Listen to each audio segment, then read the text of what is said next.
ఎట్లా చేస్తుంది? ఓకే. ఆ చేసిన దానికి నేను మీకు ప్రూఫ్ కూడా ఇస్తాను. ఇప్పుడు అది ఆఫ్ కోర్స్ కాల్ ట్యాపింగ్ చేస్తున్నారు, ఇవన్నీ ప్రూఫ్ ఉందా మీ దగ్గర? రాజ్ తరుణ్ ఒకసారి అమ్మాయితో మాట్లాడుతున్నప్పుడు మాట్లాడిన ఫోన్ కాల్, లావణ్యతో మాట్లాడుతుందా మాల్వితో మాట్లాడుతుందా ఫోన్ కాల్? రాజ్ తరుణ్ లావణ్యతో మాట్లాడాడు. సో అడుగుతున్నాడు, ఎందుకు ప్రతిసారి మాయంబడి పడుతున్నావు, వదిలేసి చాలా రోజులు కదా, నీకు నాకు సంబంధం ఏంటి అంటే, అవును నీకు నాకు సంబంధం లేదు, అయినా కూడా మూసుకొని నువ్వు ఎవరితో పోకూడదు, ఇక్కడ కామెడీ చేస్తే నేనే చేయాలి రో, ఇంకెవరు చేయకూడదు, ఎఫ్ఐఆర్ పెట్టుకుంటే నేనే పెట్టుకోవాలి, ఇంకెవరు పెట్టుకోకూడదు, ఓకే, ఇంకా పొరపాటును కూడా ఎవరితో తిరగకూడదు, అసలు ఎవరితో కనబడకూడదు, అలా అనమాట. ఓకే.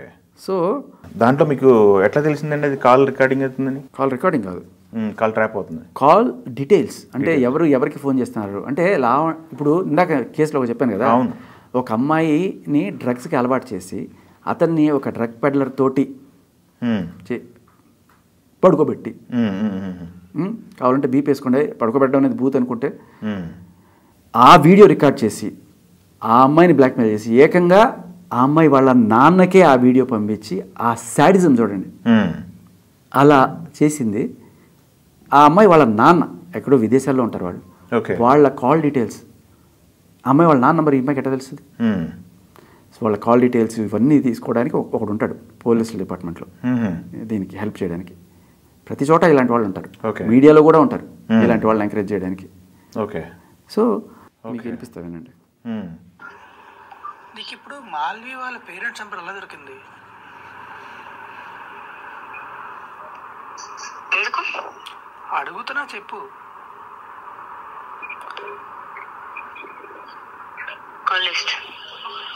ఏం కాల్ లిస్ట్? కాల్ లిస్ట్ తీయించాం. ఏం కాల్ లిస్ట్ తీయించావు? నాదా మాల్వీదా? తనది. తన కాల్ లిస్ట్ తీయించాను చెప్పదు. ఎలా పాసిబుల్ మీరు చెప్పండి. ఓకే, పోలీస్ డిపార్ట్మెంట్లోనే ఎవరో హెల్ప్ చేస్తున్నారు, లేకపోతే ఇంత లుచ్చా పనులు చేసి డ్రగ్స్ అమ్మి బ్లాక్మెయిల్ చేసిన కేసులు అదే పోలీస్ స్టేషన్లో ఉండగా ఒక అమ్మాయి వెళ్ళి కళ్ళ ముందు కనబడుతుంటే, మీ అందరికీ తెలుసు, పోలీసులకి డెఫినెట్గా తెలుసు, గత సంవత్సరం ఇదే టైంలో మస్తాన్ సాయి గురించి ఇదే పోరాటం పిచ్చెక్కిపోయింది పోలీసులకి. కాకపోతే మీడియా ఎందుకు కవర్ చేయలేదంటే, బికాస్ ఇవాళ మహిళ అనే కార్డు వాడుతున్నారు. కాదు, ఆ రోజు కూడా మహిళే కదా, కానీ ఆ రోజు రాజ్ తరుణ్ కాదు, హీరో కాదు, అందుకని పెద్ద బ్లాస్ట్ అవ్వాల. ఓకే. సో మస్తాన్ సాయి మీద ఎలిగేషన్ ఏంటి? అసలు ఎలిగేషన్ ఏంటి? ఈఎంఐ ఎలిగేషన్ ఏంటి? మస్తాన్ సాయి నన్ను వాడుకున్నాడు, నన్ను ప్రేమించాడు, నేను పెళ్లి చేసుకోమని అడిగితే కాదంటున్నాడు, నన్ను కొట్టాడు, పెద్ద గొడవ జరిగింది, తోసేసాడు, తర్వాత రేపు కూడా చేశాడు నన్ను. అంటే అంతకుముందు సంసారం చేసామని చెప్పింది. 10 రోజులు లాడ్జ్లో గడిపాం గుంటూరులో.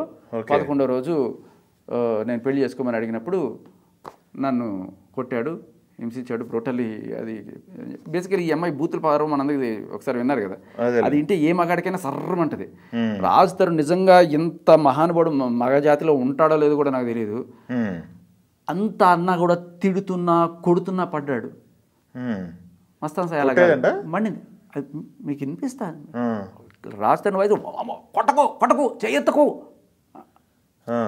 Sadist sir. మీరు చూస్తున్న ఇమేజ్ కాదు, మహానటి. అందుకే నాకు ఆ నటన తట్టుకోలేకపోయాను సార్ నాతో మాట్లాడుతున్నప్పుడు. శేఖర్ గారు చెప్పండి, ఇది కాదు ఒరిజినల్ బయటికి ది. ఓకే, ఆ ఆడియో ఎవరు బయట పెట్టారు? మీరు బయట పెట్టారు? ఎవరు పెట్టారు? మీరు లవణ్య మధ్య కన్వర్జేషన్?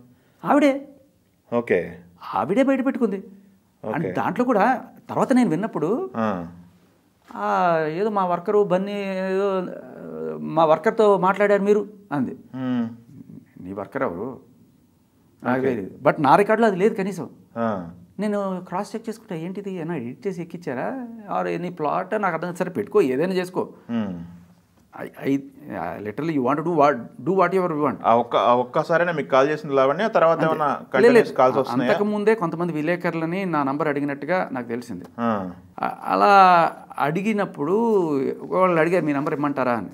నేను చాలా క్లియర్గా చెప్పాను, ఒక డ్రగ్ పెడ్లర్ ఫోన్లో నా కాంటాక్ట్ ఉందంటే రేపు మళ్ళీ వాళ్ళు ఇంటర్వ్యూ చేశాడు, పోలీసులకు దొరికింది అనుకోండి ఇంకోసారి, ఖచ్చితంగా దొరుకుతుంది. ఇదే పది, ఒకసారి కాదు కదా, రెండోసారి కదా, ఫ్రీక్వెంట్ రిపీట్ అఫెండర్ నువ్వు. దొరికినప్పుడు నువ్వు మనం కూడా ఎంక్వైరీ చేస్తారు, ప్రతి నంబరు ఏంటి ఏంటి ఏంటి అని. ఎందుకు నాకు ఆ కర్మ? నాకు ఈ చిన్నదానికి ఇలా ఉంటే రాజధానికి ఎలా ఉండాలి? ఎంత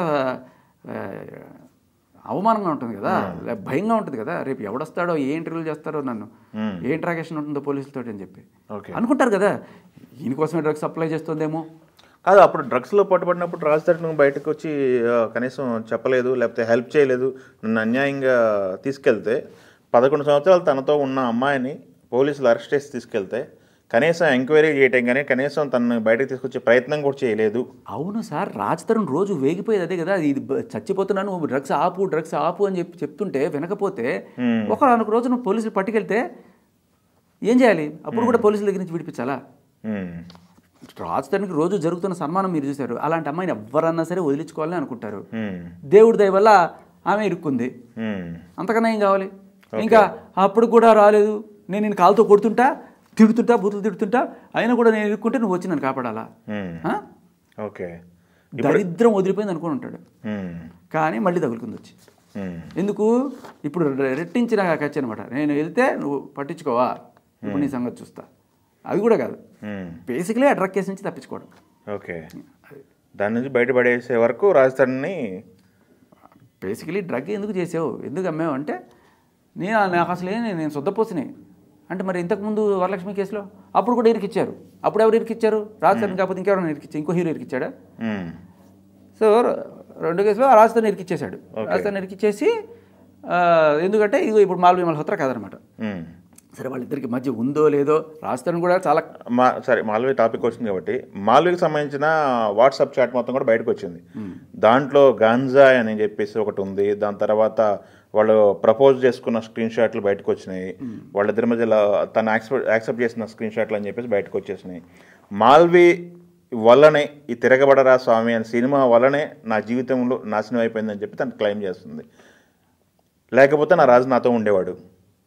ఆ అమ్మాయి ఎప్పుడైతే వచ్చిందో అప్పుడు పోయింది. ప్లస్ ఆ అమ్మాయితో మాట్లాడిన సందర్భాల్లో వాళ్ళ తమ్ముడు ప్లస్ వాళ్ళ ఫ్యామిలీ నన్ను థ్రెటనింగ్ చేశారు, నా థ్రెటనింగ్ ఇది ఉంది, ప్రాణహాని కూడా ఉంది అని చెప్పేసి అమ్మాయి క్లెయిమ్ చేస్తుంది. బేసికల్లీ అదే, నేను ఎవరితో అయినా ఎఫ్ఐఆర్లు పెట్టుకుంటా, ఎవడు నా ముగ్గురు కావాలని ఎవరితో అయినా ఎవరి గురించైనా అడుస్తా.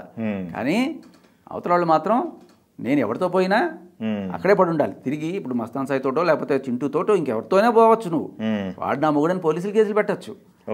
కాకపోతే ఇక్కడ ఈ అమ్మాయి చేసింది ఏంటంటే, జస్ట్ పోయింటే పర్లా, పోరాటం చేసింది మస్తాన్ సాయి కోసం. మస్తాన్ సాయి కోసం పోరాటం చేసింది. అది కూడా ఎప్పుడు ఈవిడ రాష్ట్రంతో రిలేషన్లో ఉంటున్నా అని చెప్తున్న టైంలోనే. అది పోలీస్ రికార్డ్స్ ఆన్ రికార్డ్ ఉంది.